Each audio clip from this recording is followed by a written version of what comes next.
everybody, welcome back. My name is Cassie. I am the Evil Secret Ninja, and I talk about and review books on my channel. So today I am doing my weekly wrap-up for the week of October 24th. So this is everything I finished last week, what I'm currently reading, and what I plan to pick up next.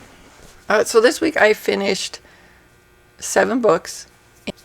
Pretty good for me. It's about average, I would say. It's probably a little bit above average, I would say. So the first one that I finished was Of Darkness and Dawn by Will Wight. And this is the second book in the Elder Empire Shadow trilogy. This one we follow an assassin who, she enjoys what she does, but she also just wants to sleep. So she's quite an interesting character, and kind of compared to the other series, in this one we're not finding out as much about the elders, but we're certainly following the people who want to stop the elders. The next book that I finished was the Williams-Sonoma Vegetable of the Day. 365 recipes for every day of the week. And this was a cookbook, and I really liked this one. They had quite a variety of recipes. A lot of stuff that I thought, well, good, now I don't just have to have the regular boring old vegetables. I certainly am planning to make a lot of the recipes in that one. I really enjoyed it. Probably not the ones that were just onions. Like onions, like them in things, but I'm not going to have just a side dish of onions. The next one was called Ace of Shades by Amada Foody. And this is the first book in the Shadow Game trilogy. And this is a mystery. Definitely has a fantasy element to it. I believe it's a young adult novel. So this we follow a girl who, her mother goes to what they call the City of Sin, and she disappears, never comes back. So this girl decides she's going to go find her mother. And obviously when she gets to the City of Sin, nothing is as she thought it was.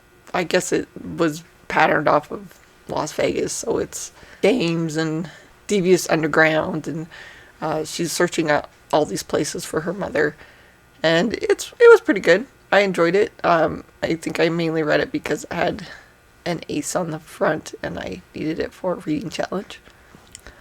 Next one I finally finished Seeds of Rebellion, and this is the second book in the Beyonder series by Brandon Mull, and this is the stakes are certainly getting higher. This follows a boy and a girl who are brought to a magical realm from ours.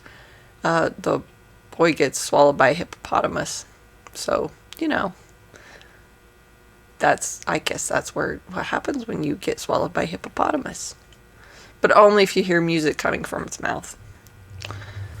This one was a great continuation. Ended on a really good cliffhanger so that we can get excited for the next book. But they are trying to defeat the wizard Moldor, and apparently discovered who it is that brought them there.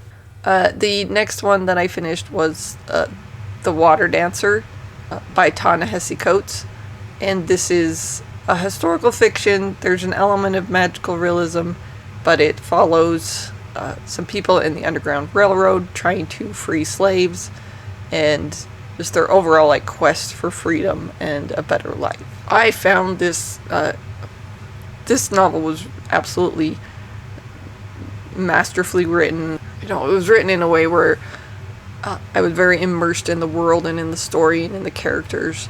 The characters you could tell they were different. They all had a personality. Their overall quest for freedom.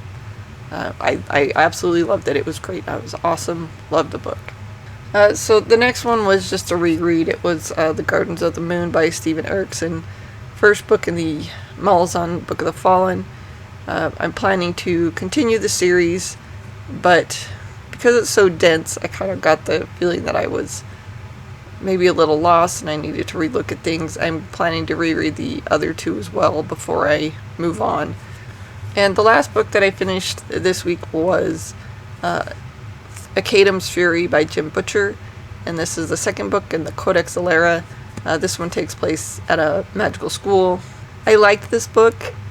I think that there were just a couple of kind of corny lines or corny situations. Tavi seems to find himself in a position a little bit too often that his choice will determine whether or not the Empire falls or succeeds, or, you know, other than that, it was really great. Tavi at school, as he's getting picked on and kind of realizing that, you know, these people who are picking on him, it's pretty insignificant compared to what he's already been through.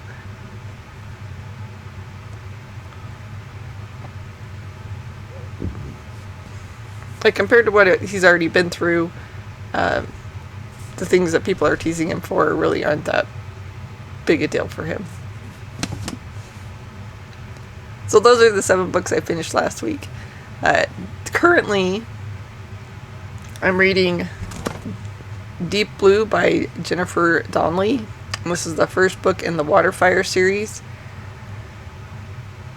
I'm not sure if this is middle grade or young adult. See, if it's young adult, it's certainly on the lower end of it. I'm not liking it at all. Would like to DNF it, I think. However, on the other hand, it would probably only take me an hour and a half to finish it. But I guess I could spend that hour and a half doing something else. I'll probably finish it, but I certainly won't continue with the series. This follows a mermaid. I guess you could think of it as kind of like The Little Mermaid, only it's really corny, and, like, I don't even care.